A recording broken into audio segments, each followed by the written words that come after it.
Estimados estudiantes, saludos en el nombre de nuestro Señor y poderoso Salvador Jesucristo. Quería en estos momentos hablarles acerca de algo que tiene que ver en gran importancia con este tema de la iglesia como agente misional. Y hay un pasaje bíblico que es sumamente importante. Yo voy a dar lectura de dos de estos pasajes. Primero voy a utilizar la Biblia textual, y ahí está, la Biblia textual, y voy a utilizar también como segunda forma de lectura la Biblia apologética. Y este pasaje que vamos a dar lectura se encuentra en Lucas capítulo 10, y vamos a estar leyendo desde los versos 25 al 37.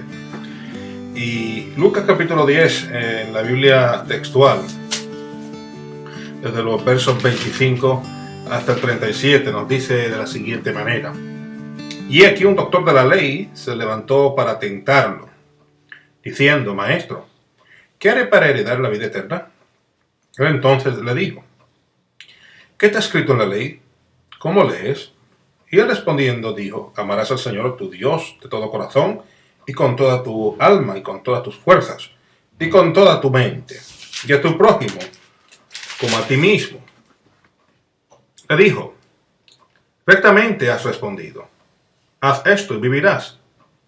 Pero él, queriendo justificarse, dijo a Jesús: ¿y quién es mi prójimo? Respondiendo Jesús dijo: cierto hombre bajaba de Jerusalén a Jericó, y cayó en manos de salteadores, los cuales, después de desnudarlo y golpearlo, se fueron dejándolo medio muerto. Y por coincidencia, cierto sacerdote bajaba por aquel camino, y al verlo, pasó por el lado opuesto. Igualmente un levita, al llegar junto al lugar y al verlo, pasó por el lado opuesto. Pero un samaritano que iba de camino se acercó a él, y al verlo fue movido a compasión. Y llegándose vendó sus heridas, derramando aceite y vino, y poniéndolo sobre su propia cabalgadura, lo llevó a un mesón y cuidó de él. Y el siguiente día, al partir, sacó 2 denarios, los dio al mesonero y le dijo: cuídalo, todo lo que gaste de más, yo te lo pagaré cuando regrese. ¿Quién de estos 3 te parece que llegó a ser su prójimo del que cayó en manos de los salteadores? Y él dijo: el que hizo la misericordia con él. Entonces Jesús le dijo: ve y haz tú lo mismo. Ahora bien, dando lectura del mismo pasaje bíblico en una segunda versión, y sería bueno que usted en su casa pudiera buscar 2 versiones de la Biblia, quizás la Reina Valera, que es la versión más popular. Yo precisamente no he utilizado la versión Reina Valera porque sé que, por así decirlo, estoy asumiendo de que todos vosotros tenéis una copia de la versión Reina Valera, es la copia de la Biblia más popular en el mundo hispano. Así que por eso no he tocado esa versión. Así que usted en su casa puede buscar estos pasajes bíblicos de Lucas capítulo 10, versos desde el 25 hasta el 37. Y dice la versión de la Biblia de estudio apologética de la siguiente manera: y aquí un intérprete de la ley se levantó y dijo para probarle: Maestro, ¿haciendo de qué cosa heredaré la vida eterna? Él le dijo: ¿qué está escrito en la ley? ¿Cómo lees? Aquel respondió, dijo: amarás al Señor tu Dios con todo tu corazón, y con toda tu alma, y con todas tus fuerzas, y con toda tu mente, y a tu prójimo como a ti mismo. Y le dijo: bien has respondido, haz esto y vivirás. Pero queriendo justificarse a sí mismo, dijo a Jesús: ¿y quién es mi prójimo? Respondiendo Jesús dijo: un hombre descendía de Jerusalén a Jericó, y cayó en manos de ladrones, los cuales le despojaron, e hiriéndole se fueron, dejándole medio muerto. Y aconteció que descendió un sacerdote por aquel camino, y viéndole, pasó de largo. Asimismo un levita, llegando cerca de aquel lugar y viéndole, pasó de largo. Pero un samaritano que iba de camino, vino cerca de él, y viéndole fue movida a misericordia. Y acercándose, vendó sus heridas, y echándole aceite y vino, y poniéndole en su cabalgadura, lo llevó al mesón y cuidó de él. Otro día, al partir, sacó 2 denarios y los dio al mesonero y les dijo: cuídemele, y todo lo que gaste de más, yo te lo pagaré cuando regrese. ¿Quién pues de estos 3 te parece que fue el prójimo del que cayó en manos de los ladrones? Él dijo: el que usó de misericordia con él. Entonces Jesús le dijo: ve y haz tú lo mismo. Así que cuando yo leo este pasaje bíblico hay unas cuantas preguntas que vienen a mi mente y que me gustaría compartir con ustedes en esta hora. Primeramente, ¿qué es lo que realmente estaba preguntando Jesús? En otras palabras, ¿qué motivó a Jesús a hacer esta pregunta? Y cuando nosotros vemos esto, pues por supuesto yo entiendo que Jesús en estos momentos en particular confronta a este líder religioso con sus limitaciones culturales, sociales, espirituales y emocionales. El intérprete de la ley creía que era un hombre perfecto, pero al final descubrió que no era perfecto en ninguna área de su vida. Así que vemos que hay un doble objetivo de Jesús en que este intérprete de la ley entendiera, primero, la clase de persona que era, y segundo lugar, que considerara que Dios nunca hace acepción de personas. Así que cuando nosotros hablamos de esta expresión de que el experto de la ley había preguntado: ¿y quién es mi prójimo? Jesús le pregunta, bueno, al final, ¿cuál de los 3 te mostró ser quién era el prójimo del hombre? Así que lo que Jesús está enfatizando en esto es, ¿quién es mi prójimo? Sino que realmente lo que está preguntando Jesús es, ¿me estoy realmente comportando como prójimo a las personas necesitadas? Gente que el Señor pone en mi camino. De hecho, cuando nosotros vamos al origen de la palabra prójimo en el hebreo, la palabra es errea, que significa literalmente algo que está enfrente. Esto quiere decir que nuestro prójimo es cualquiera de esas tantas personas que vemos día con día en nuestra vida cotidiana, ya sea en el trabajo, en la escuela, con nuestros vecinos, en cualquier otro lugar que frecuentemos nosotros, sin importar la edad, sin importar la nacionalidad de la persona, sin importar si es un anciano o un niño. Esa persona es nuestro prójimo.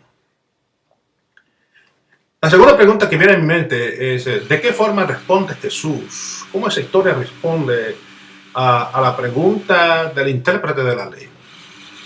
Porque cuando nosotros miramos esta parábola, que probablemente es una historia real, en cada detalle de esta historia el intérprete se identificaba consigo mismo. Él era el sacerdote, él era el levita, y hasta quizás haya sido el hombre golpeado. Quizás no físicamente, pero sí emocionalmente. Yo personalmente no estoy muy seguro si su actitud a los demás haya cambiado después de este encuentro con Jesús, porque para personas como este intérprete de la ley siempre era más importante la posición social e intelectual que realmente responder a su necesidad espiritual.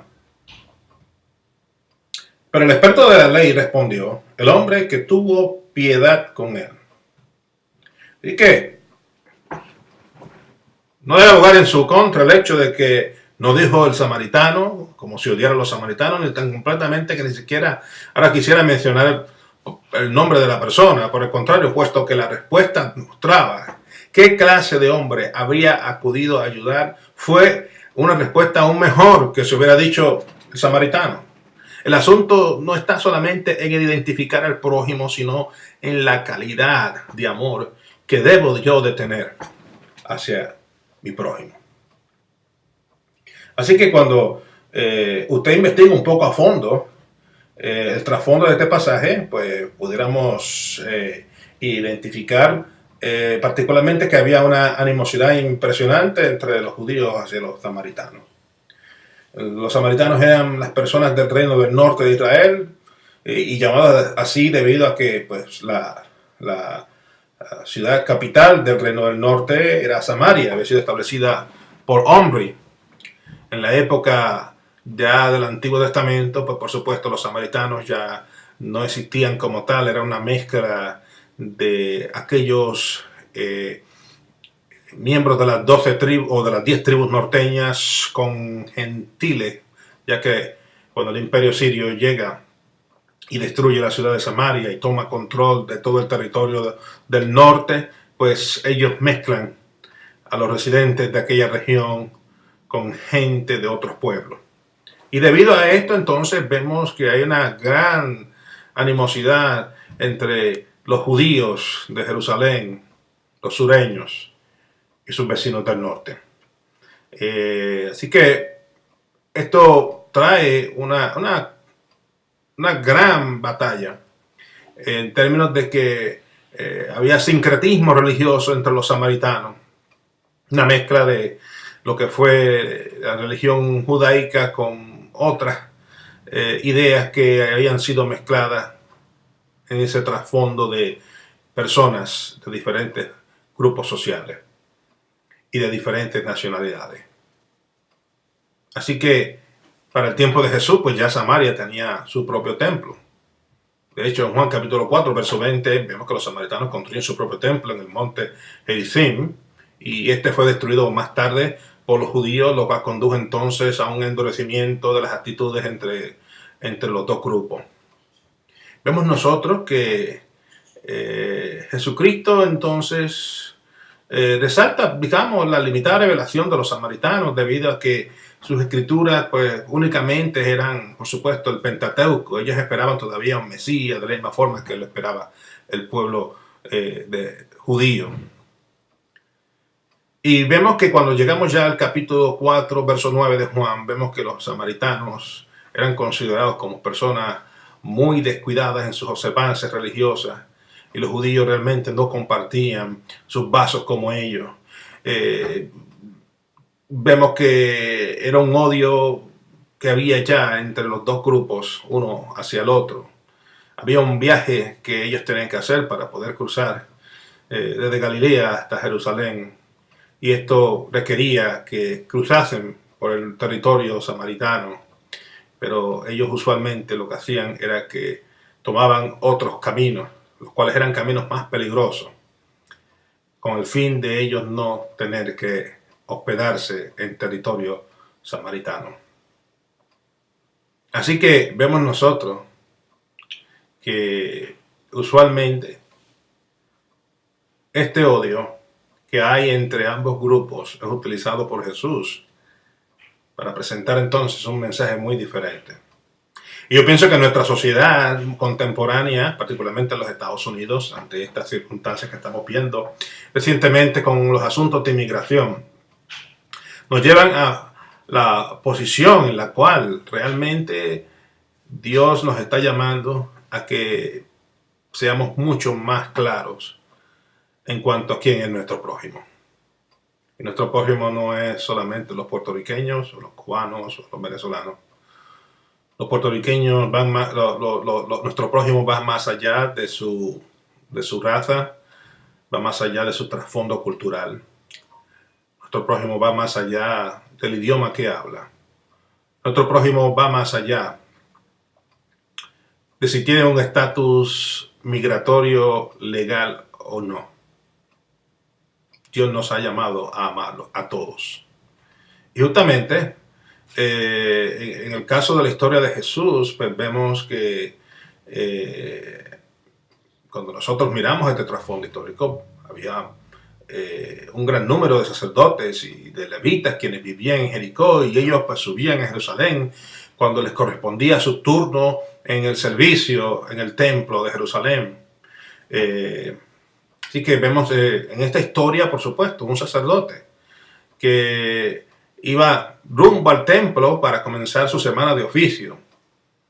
Así que en vez de pasar por el camino que normalmente cualquier persona que quisiera llegar rápidamente lo hiciera, este sacerdote tomó el camino peligroso. Y es justamente cuando va se encuentra con esta persona tirada en el camino, medio muerta. Y debido a que este sacerdote iba a cumplir sus funciones sacerdotales, para él era más importante cumplir sus funciones sacerdotales que ayudar a una persona moribunda. Él sabía que si él tocaba a esta persona moribunda se iba a contaminar y por lo tanto no iba a poder ejercer su ministerio durante esa semana en el templo. Así que esa persona, ese sacerdote, prefirió el que esta persona que estaba moribunda muriese en el camino. Y él continuó hacia adelante sin tocarlo. Asimismo, un levita. Los levitas, quienes eran los que ayudaban a los sacerdotes haciendo las labores necesarias alrededor de los terrenos del templo, este levita, bueno, mostró algo de pesar, o quizás mostró algún tipo de curiosidad, se acercó, miró al hombre, pero hizo lo mismo exactamente que el sacerdote. No tenía mucha compasión hacia él, así que también pasó de largo. Así que cualquiera que sean los motivos que hayan motivado al sacerdote a no tocarlo y el levita a pasar también sin tocarlo, ciertamente lo que tenemos en el pasaje bíblico es la realidad de que hubieron dos personajes con responsabilidad religiosa, con títulos, quienes no hicieron nada para ayudar a esta persona moribunda. Y es como siempre, hoy día tenemos gente que tampoco quieren comprometerse con los problemas ajenos. No quieren tomarse riesgo ante ningún desconocido. Así que, cuando nosotros pensamos en esto, pues viene mi pregunta en términos de contexto ministerial. ¿Existe algún tipo de personas en nuestra comunidad quienes no están siendo tocados por la iglesia por temor a, por así decir, contaminarnos, ¿no? Justamente ante esta situación vemos congregaciones evangélicas cristianas quienes leen este pasaje bíblico y quienes no quieren ayudar a personas en situaciones en las cuales ellos se encuentran vulnerables, por así decir. Sabemos ya, porque es notorio en las noticias y en el contexto de conversación pública, la cantidad de iglesias evangélicas que se niegan a ayudar a inmigrantes por temor a que muchos de estos inmigrantes sean indocumentados. ¿Hasta qué punto nosotros hemos sido llamados a servir a todos? Esa es la gran pregunta que debemos hacernos como iglesia. No debería haber ningún temor en contaminarnos. No debería haber ningún temor en nosotros ayudar a cualquier persona que esté en necesidad. Entendemos nosotros que la iglesia debe de llegar a cada grupo, a cada persona, sin importar su estatus migratorio, sin importar si esa persona tiene problemas de adicciones o si tiene problemas sociales, los cuales son quizás indignos frente al resto del mundo. Gente que son drogadictos, que son alcohólicos, que son madres solteras. Gente que practican la homosexualidad, que son lesbianas. Nosotros tenemos que llegar a este tipo de personas. Sin embargo, la realidad social en nuestras iglesias es que en muchos lugares no se está llegando a este lugar. Mucha gente no está tocando personas. Y básicamente el trabajo de evangelización se está haciendo en lugares cómodos, en lugares seguros, alcanzando solamente a las familias que llamamos familias normales, esposo y esposa, hijos, o quizás uno que otro divorciado, pero que ese divorciado o divorciada pues viven en una comunidad normal, no son gente rechazados por sus condiciones. Así que ese es el tipo de personas que normalmente nosotros alcanzamos. Pero ¿qué tal los jóvenes que son rebeldes? ¿Qué tal personas quienes han practicado el aborto? Personas quienes han intentado suicidarse? Personas que pertenecen a pandillas? Personas que practican sexo ilícito? ¿Qué tal ese tipo de personas, ¿estamos alcanzándole? Hay veces que nosotros decimos que, bueno, para eso hay otros ministerios, otras organizaciones que se puedan dedicar a eso. Pero en realidad, lo que tenemos frente a nosotros hoy día es un gran desafío. Y es ante esta realidad que tenemos frente a nosotros la pregunta, ¿quién es mi prójimo? Sí que pudiéramos decir esta historia nuevamente, que en cierta ocasión había un hombre que iba de camino hacia Jericó y fue asaltado y fue dejado por medio muerto. Y de camino iba un pastor de una iglesia muy reconocida, una iglesia evangélica muy reconocida, una iglesia que tenía programas de televisión y el cual miles de personas le seguían los domingos. Y este pastor miró a esta persona moribunda en el camino, pero él tenía un compromiso de ir a predicar a uno de estos grandes eventos, así que no podía detenerse a ayudar a esta persona y continuó su camino. Y luego pasó un cantante de estos de música de adoración, famosísimo, que ha grabado muchos CDs y que se escucha su música por radio y nos fascina ver sus videos en el YouTube. Y ese cantante cristiano pasó también cerca de esta persona moribunda. Pero tenía un concierto, así que no podía detenerse, tenía que ir hasta llegar allá a ese concierto, así que no tocó a la persona moribunda y continuó su camino. Pero luego pasó otra tercera persona. En este caso, esta tercera persona era un hondureño indocumentado. Y este hondureño indocumentado fue el que se paró y levantó a la persona y lo puso en su carro y lo llevó al próximo Motel 8 que consiguió y allí lo hospedó y allí lo cuidó y le dijo al gerente del Motel 8 cualquier cosa adicional que él gaste, cuando yo regrese te lo pago, aquí está mi tarjeta de crédito. ¿Quién de esos tres es el prójimo? Así que espero que cuando usted vea este video, me gustaría que lo vieran por lo menos 2 veces, pudiera analizar ciertamente quién es en su vida ese prójimo. ¿Qué usted está haciendo personalmente para alcanzar ese prójimo? Y cómo la iglesia a la cual usted pertenece pudiera hacer un esfuerzo aún mayor para poder alcanzar a su prójimo. El Señor les continúe bendiciendo.